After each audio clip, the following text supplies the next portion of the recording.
కీర్తనలు 37వ కీర్తన కొన్ని వచనాలు చదువుదాం.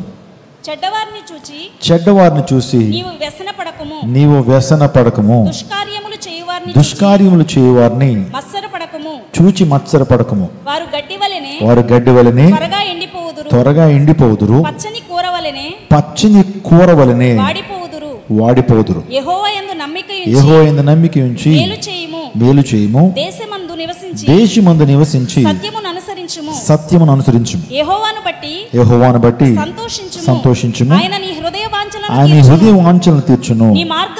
నీ మార్గములను యెహోవాకు అప్పగింపుము.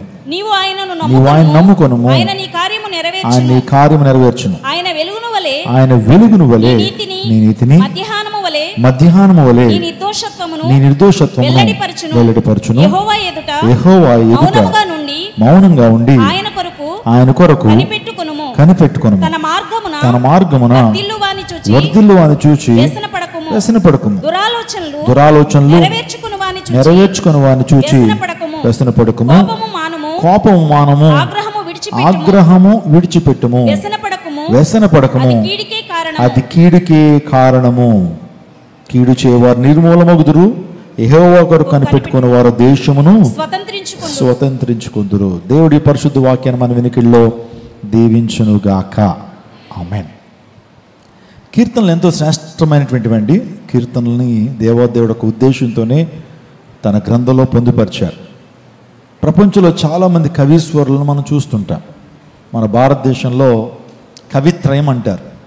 కవిత్రయం అంటే నన్నయ్య, తిక్కన, ఎర్రాప్రగడ, వీరిని కవిత్రయం అంటారు. ముగ్గురు గొప్ప కవీశ్వరులు. అదే ప్రపంచవ్యాప్తంగా మనం బ్రిటిష్ లిటరేచర్, అమెరికన్ లిటరేచర్ మన గురించి ఆలోచన చేస్తున్నప్పుడు ఆ లిటరేచర్లో కూడా శ్రేష్టమైనటువంటి కవీశ్వరులు ఉన్నారు. వారిలో మనందరికీ తెలుసు విలియమ్స్ వర్డ్స్వర్త్. మీరు ఎప్పుడైనా విన్నారు? William Wordsworth. Intermediate first year second ఇయర్లో ఇంగ్లీష్లో మనం ఆ యొక్క పద్యాలు మనం చదువుతుంటాం. డెఫడల్స్ అని, ఆ తర్వాత కొన్ని ప్రత్యేకమైన పద్యాలు, కావ్యాలు ఇంగ్లీష్లో మనం చదువుతాం.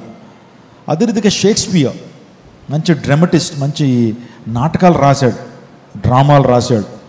ఆ యొక్క షేక్స్పియర్ కూడా మంచి కవీశ్వరుడు అని మాట్లాడతారు.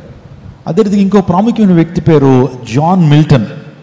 జాన్ మిల్టన్ అంటే సుప్రసిద్ధ కవీశ్వరుడు అనమాట. ప్రపంచవ్యాప్తంగా చాలా ప్రఖ్యాతులు పొందినటువంటి వ్యక్తి. ఆ వ్యక్తి రెండు ప్రాముఖ్యమైన కావ్యాలు రాశాడు, పద్యాలు రాశాడు. ఒక కావ్యం పేరు ప్యారడైజ్ లాస్ట్ అనే కావ్యాన్ని రాశాడు. ప్యారడైజ్ లాస్ట్ అనేటువంటి కావ్యంలో ఏదైనా వనములో ఆదామవులు చేసిన పాపము, తినవద్దన్న పండును తిని వారు ఏ విధంగా పరదేశం నుంచి వారు బయటికి గెంటివేయబడ్డారో, they were banished from the Eden garden, దేవుని ద్వారా బయటికి వెళ్ళగొట్టబడినటువంటి ఆ సన్నివేశాన్ని మంచి పదాన్ని ఉపయోగించి రాశాడు, పద్యం రాశాడు. ఆ పద్యం చాలామందికి నచ్చింది, ప్రపంచవ్యాప్తంగా చాలా ప్రాచుర్యం పొందింది ఆ పద్యం. అతని పేరు ప్రఖ్యాతులు చాలా విపరీతంగా పెరిగినాయి. కొన్ని సంవత్సరాల తర్వాత మరొక కావ్యాన్ని రాశాడు. ఆ కావ్యం పేరు ప్యారడైజ్ రీగెయిన్. మొదటిది ఏంటి? Paradise last. రెండోది ఏంటి? Paradise regained. మీరు చూస్తున్నారు, ఇవే స్క్రీన్లో మీరు చూస్తున్నారు. ఇవి ఇంగ్లీష్ లిటరేచర్ చేసిన ప్రతి ఒక్కరు కూడా చాలా సుపరిచితమైనటువంటి పద్యాలు. ఇవి రాసిన తర్వాత అతని పేరు చాలా మారుమ్రోగిపోయింది. ప్రపంచవ్యాప్తంగా అతనికంటే గొప్ప కవీశ్వరుడు మరొకరు లేరు అన్నట్టుగా మాట్లాడుకున్నారు. అలాంటి వ్యక్తి దగ్గరికి వెళ్ళి ఒక వ్యక్తి ఒక చిన్న ఆలోచన చెప్పమని అడిగాడు. అదేంటంటే ప్రపంచంలో సుప్రసిద్ధమైనవి చాలా బెస్ట్ పోయమ్స్, బెస్ట్ సాంగ్స్ ఏంటని అడిగాడు.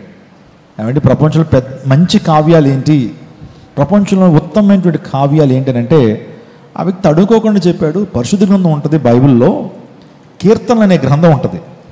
ఆ గ్రంథంలో రాయబడినటువంటి కావ్యాలు, పాటలు, పద్యాలు, దానికి మించిన పద్యాలు, కావ్యాలు ఈ ప్రపంచంలో మరొకటి లేవు. Those are the best poems, those are the best songs ever written by the Holy Spirit. దానికంటే ఉత్తమమైనటువంటి కావ్యాలు, పద్యాలు లేవు అని అంటాడు. నేను ఎందుకు ఈ యొక్క వ్యక్తి గురించి మాట్లాడుతున్నానంటే, ప్రపంచం లిటరేచర్ రంగంలో చాలా గొప్ప పేర్లు సంపాదించినటువంటి వ్యక్తి జాన్ మిల్టన్. ఆ జాన్ మిల్టన్ దగ్గరికి వెళ్ళి అడిగారు, what you consider to be the best songs, the best poems in the world అని అడిగితే తడుకోకుండా చెప్పాడు, బైబిల్లో కీర్తనలు ఉంటాయా, ఆ కీర్తనలు రాయబడినటువంటి కావ్యాలు, పద్యాలు, పాటలు, దానికి మించిన పద్యాలు, కావ్యాలు మరొకటి లేవు అని ఎవరు చెప్తున్నారు? ప్రపంచ సుప్రసిద్ధ కవీశ్వరుడు చెప్పడం అనేది చాలా ఆశ్చర్యకరం. ఆలోచించేయండి, ఇవి ఒక మనిషిని మదిలోంచి వచ్చినాయా? ఈ కీర్తనలో రాయబడిన భావాలు, కీర్తనలో రాయబడిన అంశాలు ఒక మనిషి యొక్క మదిలోంచి వస్తే కనుక అంత అంత ప్రాముఖ్యమైనవిగా ఉండవు. ఇవి దేవునికి మదిలోంచి వచ్చినాయి కాబట్టే శ్రేష్టమైనటువంటి వాయిగా మన జీవితానికి ఆశీర్వాదకరంగా ఉన్నాయి అనే విషయాన్ని జ్ఞాపకం చేస్తున్నాను. 37వ కీర్తనలో ఒక వ్యక్తి దీవెన పొందటానికి, ఒక వ్యక్తి దేవుని నుంచి ఘనపరచబడ్డానికి, ఒక వ్యక్తి ఉన్నతమైన స్థానానికి రావడానికి పరిశుద్ధాత్మ దేవుడు కొన్ని సూచనలు ఇచ్చాడు. కొన్ని విజయానికి సోపానాలు, ఆశీర్వాదానికి సోపానాలు ఇచ్చాడు. అవి మనం 1 నుంచి 9 వచనాల వరకు కొన్నింటిని మనం ధ్యానం చేద్దాం. మీరు 37వ అధ్యాయం 3వ వచనం చదవండి. కీర్తనలు 37:3 చదువుదాం. మొదటగా, యెహోవా యందు నమ్మిక ఉంచి మేలు చేయము, దేశమునందు నివసించి సత్యం అనుసరించు. ఈరోజు విజయం పొందాలని ఆరాటపడుతున్నటువంటి వారికి, విజయం పొందాలనే ఆశ కలిగినటువంటి వారికి పరిశుద్ధాత్మ దేవుడు చెప్తుంది ఏంటంటే, యెహోవా యందు నమ్మిక ఉంచుము. నమ్మకం. ఏదో విషయాన్ని మనం నమ్ముతామండి. మనిషి అనేటువంటి వాడు నమ్మకం మీద తన జీవితాన్ని కడతాడు. నమ్మకమే జీవితం అంటాడు కదా. చాలాసార్లు నమ్మకమే జీవితం. నమ్మాలి. బస్సు ఎక్కుతున్నప్పుడు నమ్ముతాం, ఈ డ్రైవర్ గారు నన్ను క్షేమంగా అద్దరికి నడిపిస్తాడని నమ్ముతాం. అదే నమ్మకం లేదనుకోండి, బస్సు ఎక్కం. ఈ బస్సు మధ్యలో కృష్ణానది నుంచి పడిపోద్ది అని ఎవరైనా చెప్పారనుకోండి, బస్సు ఎక్కం. ట్రైన్ ఎక్కుతున్నప్పుడు ఏమండి, ట్రైన్ ఎక్కుతున్నప్పుడు ఆ ట్రైన్ డ్రైవర్ మనకు తెలియదు. ఆ యొక్క ట్రైన్ డ్రైవర్ని ఏమంటారు? లోకో పైలట్ అంటారు కదా. ఆ లోకో పైలట్ మనం చూడం, అయినా ఎక్కేస్తాం అనమాట. అంటే ఏంటి, ఈ ట్రైన్ క్షేమంగా నేను ఎక్కడ తీసుకెళ్తుంది, నేను ఎక్కడైతే ఏ స్టేషన్కి వెళ్ళాలో ఆ స్టేషన్కి తీసుకెళ్తుంది అనేటువంటి నమ్మకంతో ఎక్కుతాం. ఫ్లైట్ ఎక్కుతాం. ఫ్లైట్ ఎక్కుతున్నటువంటి వరకు పైలట్ కనబడతాడా? కనిపించడు, కానీ ఎక్కుతాంగా. అంటే జీవితం అనేటువంటి నమ్మకం మీద ఆధారపడింది. ఈరోజు అంటున్నాడు దేవుడు, వేటినేటినో నమ్మటం కాదు, మీరు దేవుని నమ్మిక ఉంచండి, యెహోవా యందు నమ్మిక ఉంచండి. నిజమే, నమ్ముటి నీ వల్ల అయితే నమ్మవానికి సమస్తం సాధ్యమే. మార్కు 9:23లో దేవుడు ఆ మాట చెప్తాడు. నమ్ముటి నీ వల్ల అయితే నమ్మవానికి సమస్తం కూడా సాధ్యమే. ఈరోజున ప్రభు యొక్క శక్తిని, ప్రభు యొక్క సామర్థ్యాన్ని మనం సంపూర్ణంగా నమ్మాలి. మన ప్రభువు సైన్యములకు అధిపతి యొక్క దేవుడు. మన ప్రభు ఎల్ షద్దాయ్ సర్వశక్తిమంతుడు. మన దేవుడు సర్వవ్యాపి. మన దేవుడు ఆయన సర్వజ్ఞాని, ఆయన సర్వశక్తిమంతుడు, ఆయన పరిశుద్ధుడు, రాజులకు రాజు, ప్రభులకు ప్రభుడు, శూన్యం నుంచి సమస్తాన్ని కలుగు చేసినటువంటి సృష్టికర్త ఆయన సమస్తాన్ని తన ఏలుబడిలోకి తీసుకునే హీ రైన్స్ ఫర్ ఎవర్. ఆయన నిత్యం ఏలేటువంటి వాడు. అటువంటి దేవుని సామర్థ్యం మీద మనం నమ్మకాన్ని పెట్టుకోవాలి. ఆ నమ్మకమే మన జీవితంలో ఆశీర్వాదాన్ని పొందుకునేలా మనం చేస్తుంది. దేవుణ్ణి నమ్మనటువంటి వాడు, యెహోవా యందు నమ్మిక ఉంచినటువంటి వాడు, యేసుక్రీస్తు ప్రభువు నమ్మనటువంటి వాడు తన జీవితంలో ఆశీర్వదించబడలేడు. దేవుని యందు నమ్మకం. ఈ రోజున చాలామంది దేవుడు లేడని వాదించేటువంటి వారు ఉంటారు. వాడిని నాస్తికులు అంటారు. దేవుడు మాకు చూపించండి అంటారు. దేవుడు చూపించబడేటువంటి వస్తువా, పదార్థమా? ఆలోచన చేయండి. దేవుడు మనం చూడలేం. వాళ్ళు అంటారు, మనం చూసిన దాన్నే నమ్మాలి, మనం దేనితో టచ్ చేస్తామో దాన్నే నమ్మాలి, దేనైతే వింటామో దాన్నే నమ్మాలి తప్పించి వినటువంటి వాటిని, చూడనటువంటి వాటిని, మనం అనుభవించినటువంటి నమ్మటానికి వీలు లేదని అంటారు. మరి ఈ ప్రపంచంలో చాలా వాటిని మనం చూడలేం. చూడండి, చాలా వాటిని మనం ఏం చేయలేం, చూడలేం. మన ప్రాణాన్ని మనం ఎప్పుడైనా చూసామా? మీ ప్రాణాన్ని మీరు ఎప్పుడైనా చూసారా? కనబడదు. అది అంత మాత్రం లేదని చెప్దామా? కరెంట్ ఎవరైనా చూసారా? ఎలక్ట్రిసిటీ చూసారండి? చూద్దామని ప్రయత్నం చేయండి. వెళ్ళి స్విచ్ చేసి ఆ ప్లగ్లో వేలెట్టండి. అప్పుడు కరెంట్ పవర్ ఏంటో తెలుస్తుంది. ఓకే. ఆ తర్వాత గురుత్వాకర్షణ శక్తి మనం చూసామా? గ్రావిటీని చూసామా? గ్రావిటీ కనబడుతుందా? మరి భూమికి గ్రావిటీ ఉందా లేదా? భూమికి గురుత్వాకర్షణ శక్తి ఉంది కాబట్టి మనం ఇలా భూమికి అంటుకుని ఉన్నాం. లేదు అంటే పైకి ఎగిరిపోతాం అన్నమాట. గురుత్వాకర్షణ శక్తి నేను తెలుసుకోవాలనే ఆశ నాకు ఉందని పాస్టర్ గారు అంటావా? మేడెక్కి దూకే, అప్పుడు తెలుస్తుంది భూమికి గురుత్వాకర్షణ శక్తి ఉందో లేదో. చూడలేం మనం. గ్రావిటీని మనం చూడం, మన ప్రాణాన్ని మనం చూడం. ఇంకా చెప్పలేదు, చూడనటువంటి వస్తువులు చాలా ఉన్నాయి, అయినా వాటిని నమ్ముతాం. దేవుడు అంటున్నాడు, మీరు నన్ను తెలుసుకోవాలంటే దేవుని యొక్క దేవత్వమును, ఆయన నిత్యశక్తియు, ఆయన సృష్టింపబడిన వస్తువుల గురించి ఆలోచన చేస్తున్నప్పుడు ఆయన శక్తి ఏంటో తేటతెల్లమవుతుంది అన్నాడు. అంటే మీరు ఏమీ లేదు, దేవుని తెలుసుకోవాలనుకుంటే కనుక దేవుడు ఉన్నాడు లేనిది తెలుసుకోవాలనుకుంటే కనుక ఈ సృష్టిలో కనబడుతున్న వస్తువుల గురించి ఆలోచన చేయండి, సూర్యుని గురించి ఆలోచన చేయండి, నక్షత్రాల గురించి ఆలోచన చేయండి. నీ శరీరంలో నీ గుండె, ఊపిరితిత్తులు, కాలేయం, రక్త ప్రసరణ వ్యవస్థ, జీర్ణ వ్యవస్థ, ఈ వ్యవస్థల గురించి ఆలోచన చేయండి. సృష్టికర్త ఎవడో నీకు అర్థమవుతాడు, సృష్టికర్త ఉన్నాడో లేదో అర్థమవుతుంది అంటాడు రోమపత్రికలో. నా ప్రియదేవజనాగమ ఇది చాలా క్లుప్తంగా మాట్లాడతాను. ఉదయకాల సమయంలో దేవుని మీద నమ్మిక ఉంచాలి. నమ్ముటి నీ వల్ల అయితే నమ్మవానికి సమస్తం కూడా సాధ్యమే అన్నాడు ప్రభు. సో నువ్వు నమ్మితే దేవుని మహిమను చూస్తావు అన్నాడు ప్రభు. మార్తా మరియలతో మీరు నమ్మితే దేవుని మహిమను చూస్తారమ్మా.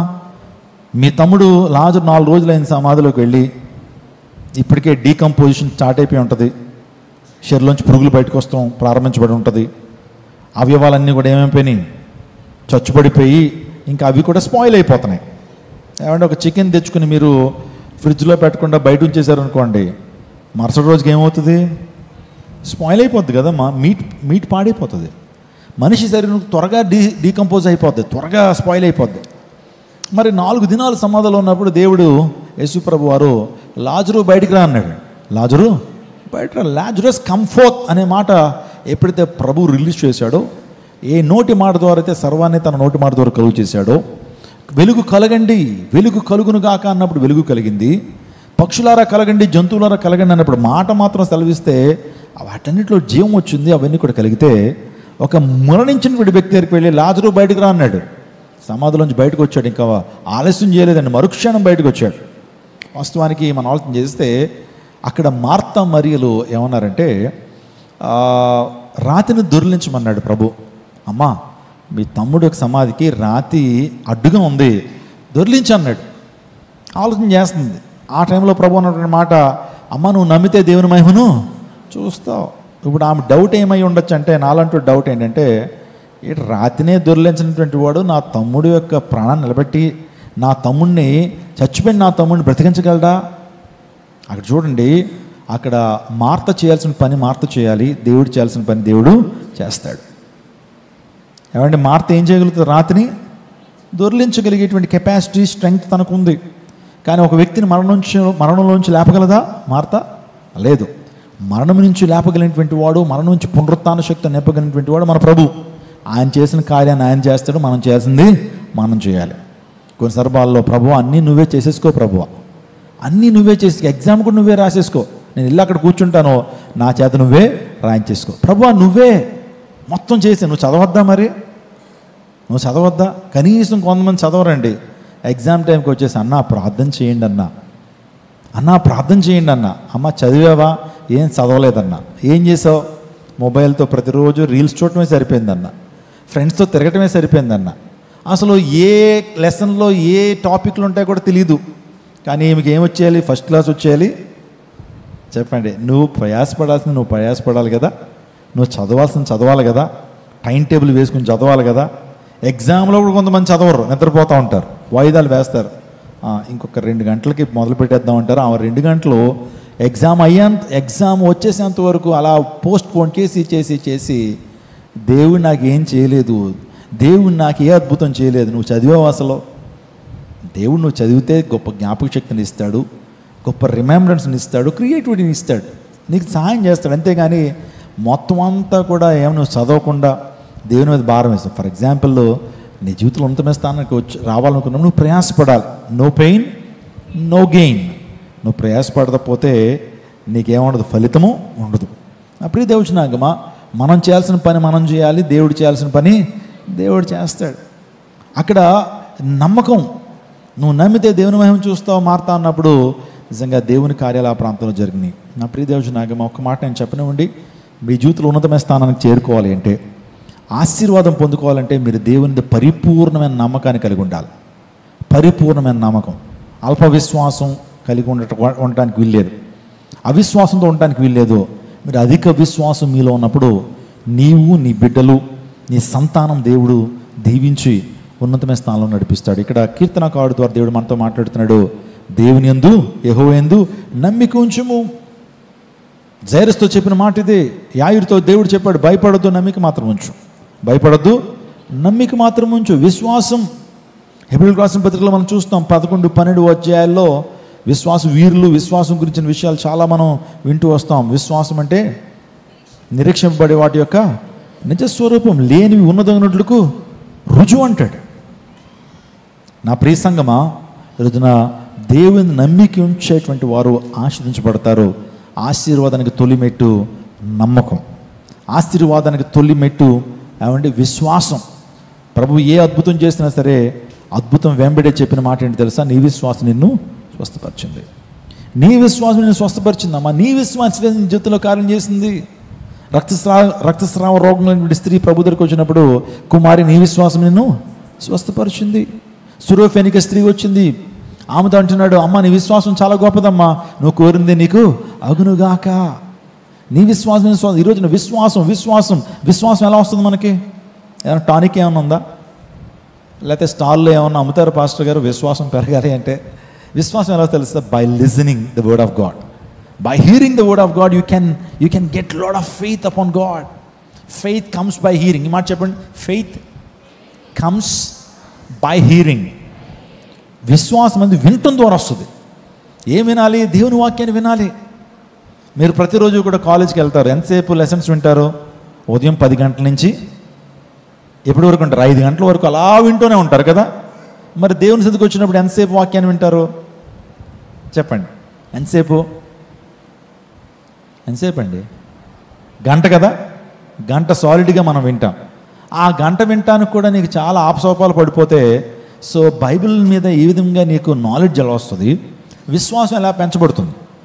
విశ్వాసం వచ్చేటువంటి మార్గం ఏంటంటే బై హీరింగ్. దేవుని వాక్యాన్ని వినాలా, వినాలి వినాలి వినాలి వినాలి.